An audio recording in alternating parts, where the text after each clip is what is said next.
फिलिपियो 4 अध्याय 4 पद। प्रभु में सदा आनंदित रहो। मैं फिर कहता हूँ आनंदित रहो। यहाँ पौलुस प्रेरित फिलिप्पी की कलीसिया को सलाह दे रहे हैं, उत्साहित कर रहे हैं कि तुम प्रभु में सदा आनंदित रहो। फिर मैं कहता हूँ आनंदित रहो। यह वचन फिलिप्पी की कलीसिया के लिए था उस टाइम में। आज ये वचन हमारे लिए है, हमारे लिए है, आज के समय के लिए है, आज के समय के विश्वासियों के लिए है। ये वचन कहता है कि प्रभु में सदा आनंदित रहो। तो हमें आनंदित रहना है। आज हमें देखना है कि हम क्या प्रभु में, मसीह में हैं तो आनंदित हैं। हम आनंद का जीवन प्रतिदिन गुजार रहे हैं, बिता रहे हैं। क्या हम आनंद के उत्सव में जाते हैं, परमेश्वर में, उसके वचन में, प्रार्थना में और संगति में, चर्च में, गिरजाघर में जब जाते हैं तो हमें आनंद लगता है। जब हम अकेले हों क्या हमें आनंद लगता है, आनंद होते हैं। जब हम अकेले सोते हैं और आंख बंद करते हैं तो क्या हम चैन से सोते हैं, आनंदित होते हैं, रहते हैं? ये एक क्वेश्चन है। अगर आनंदित हैं तो आप सही मार्ग में चल रहे हैं, परमेश्वर के साथ चल रहे हैं और वो आनंद परमेश्वर का दिया हुआ है। यीशु का आनंद आपके अंदर है। एक सच्चे विश्वासी के लिए जो वचन पर चलता है उसके लिए आनंद बोया गया है। यीशु ने उनके हृदय में, उनके आत्मा में आनंद को बो दिया है। लेकिन बहुत से विश्वासी हैं, वे आनंदित नहीं हैं। उनके पास सब कुछ है, सब सुविधा घर में है, गाड़ी है, मकान है, बिल्डिंग है और आने जाने की सुविधा है, पैसा है, बैंक बैलेंस है, प्रॉपर्टी है, सब कुछ है, अच्छा घर है, अच्छा मकान, सब कुछ है। सब कुछ होते हुए भी क्यों आज मनुष्य आनंदित नहीं है? पहला, जिसके पास मसीह नहीं है वो आनंदित तो नहीं है, बिल्कुल नहीं है। इसलिए आनंद के लिए इंटरटेनमेंट ढूंढते हैं, इंटरटेनमेंट ढूंढते हैं।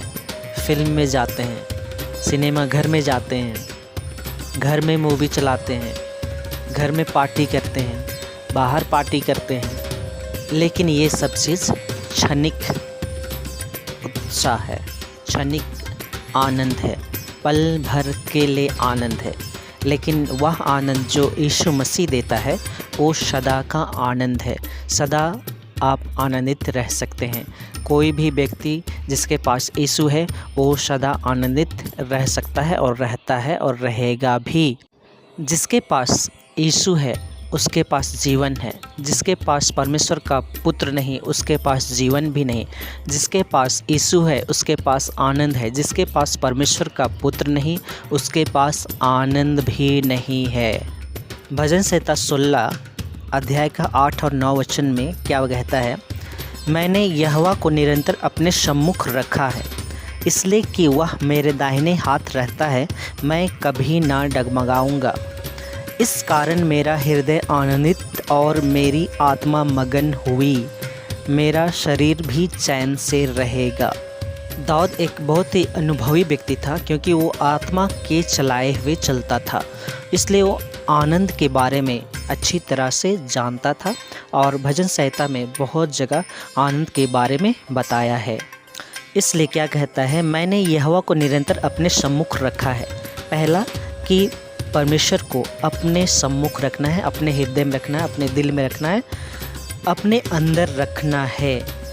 इसलिए कि वह मेरे दाहिने हाथ रहता है, मैं कभी ना डगमगाऊंगा। पहला, अगर हम यीशु को अपने अंदर रखें, अपने साथ रखें तो हम कभी नहीं डगमगाएंगे। ये पहला बात है।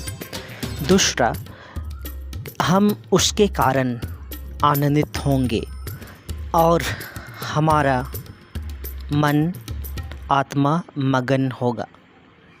हम मगन रहेंगे, परमेश्वर में आनंदित होंगे, तब हम आनंदित होंगे और हमारा शरीर चैन पाएगा, हमारा मन चैन पाएगा, हमारा आत्मा चैन पाएगा। भजन संहिता 19:8 में लिखा गया है, यहोवा के उपदेश सिद्ध हैं, हृदय को आनंदित कर देते हैं। यहोवा के उपदेश सिद्ध हैं। जब हम यहोवा के उपदेश को सुनते हैं, अपने हृदय में लेते हैं, अपने मन में लेते हैं, तो वो वचन जो है हमें आनंदित कर देता है। हर एक विश्वासी परमेश्वर के मंदिर हैं। हमारा शरीर परमेश्वर का मंदिर है, यीशु का मंदिर है, पवित्र आत्मा का मंदिर है। अगर हमारे अंदर यीशु रहे, पवित्र आत्मा रहे और परमेश्वर का वचन रहे, यीशु का वचन रहे, हम कभी भी उदास, निराश, हताश कभी नहीं होंगे, सदा आनंदित रहेंगे। आपके पास आने जाने, खाने पीने, सुख सुविधाओं की कमी हो, तब भी आप आनंदित रहेंगे, आनंदित रह सकते हैं, यदि आपके पास यीशु है और यीशु का वचन है।